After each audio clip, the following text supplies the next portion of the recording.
Go on the topic. So, the money is owned by the banks, but they also reinvest, and their wealth is not living in their wallet. Their wealth is on a card or whatever they decide to spend it on. So that money actually in their possession is in the possession of the banks, which owe him the money, but they know just like he can't ever spend enough money, they can use his money. You get what I'm saying? So I don't know if they can use, because at any point he wants his money to buy something or whatever. Like they have to respond for that. I mean, they have to have it ready to go. But he would never cash out. I mean, there would be. I mean, there's only so many islands that a man would want or a person would want. There's only. Well, that's my point. That's what I'm saying. So the money, the wealth, this pie, is always accessible, but never like separate from. He probably has his money in just for shits and giggles in Chase, right? In J.P. Morgan Chase wealth management, right? Wealth management has invested, God knows how much of it, and then there's still a couple, I don't know, $1 billion. They invest $1 billion, $100 billion, and he has $100 billion in the bank account. Well, they know that nobody's gonna use $100 billion, just like that. So that money it's recirculated. It's just used. Yeah, it is. And if they need the money, if he one day does decide to cash out, there are banking protocols. There's limits and shit for it. Yeah, but actually, Santi, sorry to cut you off there, Steven, but you brought up something that's actually very important, that the savings of rich people, it's not like they're not just saved in the trunk of their car. They need to have it in a bank. And the business of the bank is using that money to invest it on things that return them more than, than the interest that they're giving to their clients holding the money.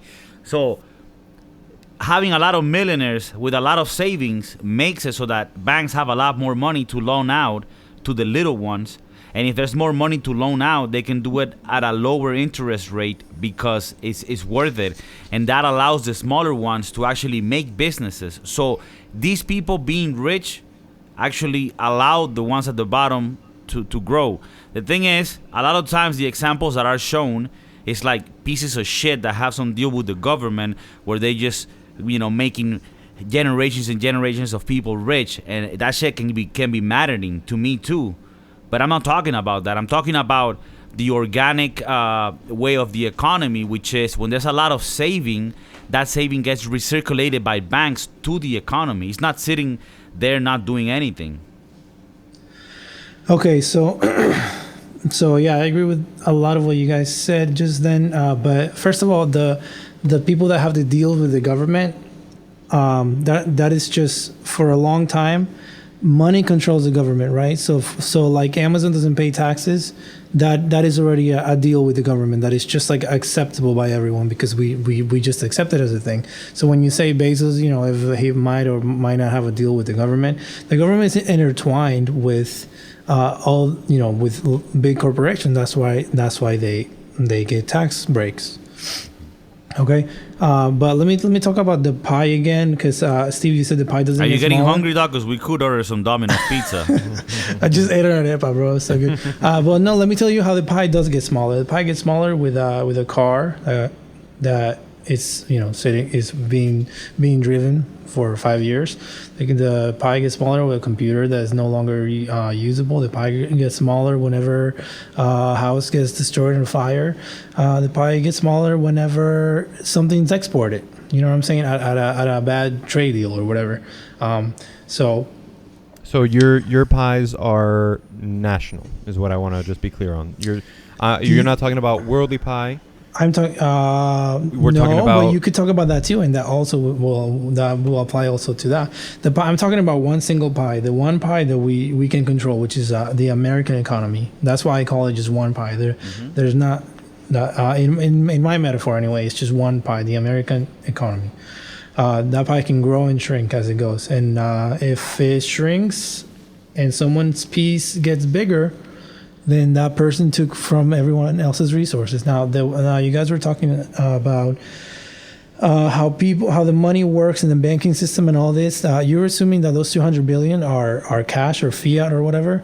But when we're talking about 200 billion, that's all wealth. That includes the airplanes that he has, all the properties, the pet tigers that he might use in his parties. Mm-hmm. Just so all that wealth is not circulated by banks. And what you said about banks, people having money in their bank, I know how banks work, but I hadn't thought about it in that way. So that gives me something to think about. But we also have to keep in mind that wealth is not just cash or fiat. It's also everything else that's wealth. Let me see how. Sorry, I have some more notes over here. I found an article on the tax thing as well. So. Okay, go ahead. Yeah, no, I mean essentially they don't paid no federal income tax in 2018 for their profitability, for them not having profitability when they started up. Now, to be very honest with you, I don't know if it's a deal with the government, but they did leverage a Republican tax cut that was written in 2017. So for 1 year they didn't. So I mean, I think it's nice to think, or it's nice to like to sensationalize that specific. Oh, Amazon doesn't pay any taxes. Yeah, that was just an example. It was just in general like low taxes or minimum taxes compared to other people. No, and when you've got so much money, you've got all these smart people that we should be having them talk about UBI. They're being paid way more money by these companies to help them save way more money. And that's a problem. And you know what? At the end of the day, I do feel like we need to be a little bit more humanesque. All of these people everybody's after money, but at the end of the day, I do feel like, yeah, I can side with you on people needing to bind together and figure out a better worldly solution, or maybe just U.S. solution or national solution, depending on where you are in the world. Yeah. But Amazon does pay what they have to pay, and hey, if I had $200 billion, tax me, bro. Tax me. I'm glad to pay my taxes. This is the thing, bro. Making $200 billion. Yeah, you do, and I would too. But I don't think that they feel that way. Well, the rich individual people. I guess I can't speak for all of them, but. Of course. But I do feel like, I don't know if this is for sure, but I feel like rich people stay rich because of how much money they don't spend, right? I mean, that's how the rich stays rich, and they reinvest money because that's going to end up making them more money. And at that point in time, I really don't know if even at $50 billion, at that point, how much more money do you need? I mean, if I was even at that point, it's not about money. I feel for people like this is an assumption. It's about keeping the game going, like, and they have this ambitious that you could even say at some point it's toxic and shit. Like, it is toxic. That's my point. Exactly. I mean, think about like look at this really quick. Cristiano Ronaldo is the biggest superstar in the world. Okay, can we agree on that? It's the biggest superstar in the world. I guess because you're a Cristiano lover, yeah. Whatever. No, I'm not. I'm not. But he is the most famous person when it comes to like social presence and shit, social media presence and shit like that. No, Cristiano is more. What about whatever? What about that Brad Pitt looking guy that nobody's talking about foot? I think sports. Whatever, it doesn't matter. Let's say he's just a huge star, right? He has $500 million. His wealth is $500 million. All right. Now he's gonna live like a king for the rest of his life. His children will, his grandchildren will.